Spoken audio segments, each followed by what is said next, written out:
cherches un appareil photo performant mais sans te perdre dans le jargon technique, aujourd'hui, je te parle des appareils hybrides, conçus pour capturer à la fois de superbes photos et des vidéos de qualité. C'est comme avoir deux outils en un, parfait pour les débutants.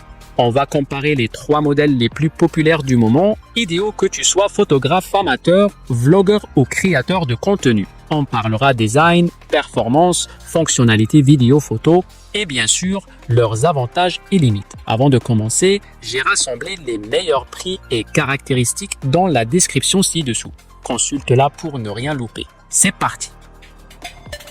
Fujifilm X-T30.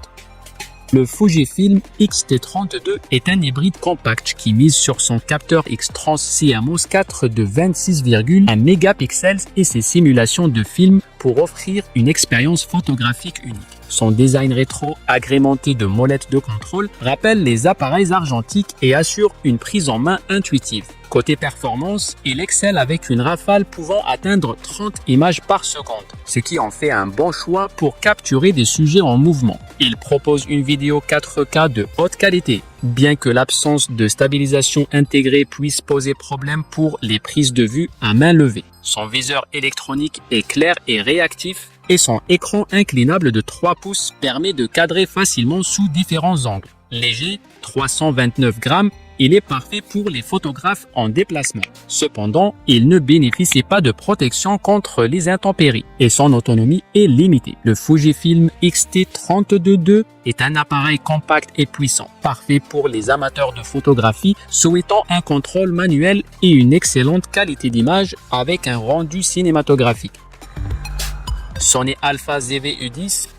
Pensé pour les créateurs de contenu, le Sony Alpha ZV-E10 est un hybride APS-C de 24,2 mégapixels conçu pour exceller en vidéo. Son écran tactile entièrement orientable facilite le vlogging et l'enregistrement en mode selfie, tandis que son autofocus en temps réel sur les yeux humains et animaux garantit une mise au point rapide et précise. Il filme en 4K à 30 images par seconde sans recadrage et en Full HD jusqu'à 120 images par seconde pour des ralentis fluides. Grâce au profil d'image avancé comme S-Log 3 et HLG, il offre une large plage dynamique pour une post-production optimisée. Son micro directionnel intégré avec bonnette coupe-vent améliore la capture audio et une entrée jack permet d'ajouter un micro externe pour un son professionnel. Léger, 299 grammes, il est facilement transportable.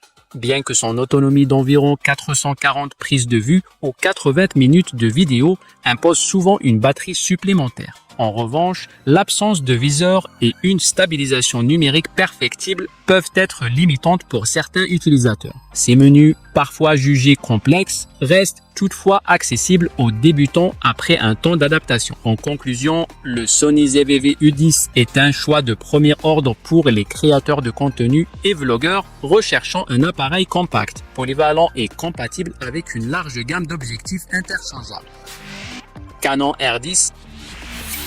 Le Canon R10 est un appareil hybride APS-C qui se distingue par sa polyvalence et son rapport qualité-prix. Doté d'un capteur de 24,2 mégapixels, il offre des images détaillées avec une très bonne gestion des couleurs. Son viseur électronique est un atout majeur pour la composition en plein soleil, tandis que son écran tactile de 2,95 pouces facilite le cadrage. En matière de performance, il propose une rafale allant jusqu'à 23 images par seconde en mode électronique et 15 en mécanique, ce qui en fait un excellent choix pour la photo d'action. Côté vidéo, il filme en 4K à 60 fps avec une très bonne qualité d'image, bien que la stabilisation soit uniquement optique et numérique, ce qui peut limiter les prises de vue à main levée. Léger, 559 grammes, il est idéal pour les photographes en mouvement. En revanche, son autonomie d'environ 430 vues peut nécessiter une batterie supplémentaire pour les longues sessions. Enfin, l'absence de joystick peut rendre le changement de point de mise au point moins intuitif.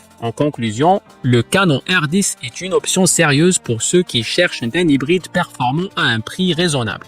Alors, lequel de ces appareils vous tente le plus? Privilégiez-vous la polyvalence du Canon R10, le style et la qualité d'image du Fujifilm X-T32 ou l'orientation vidéo du Sony ZV-E10? Dites-nous en commentaire quel modèle correspond le mieux à vos besoins. N'oubliez pas de liker cette vidéo, de vous abonner pour plus de comparatifs. À très vite pour une autre vidéo.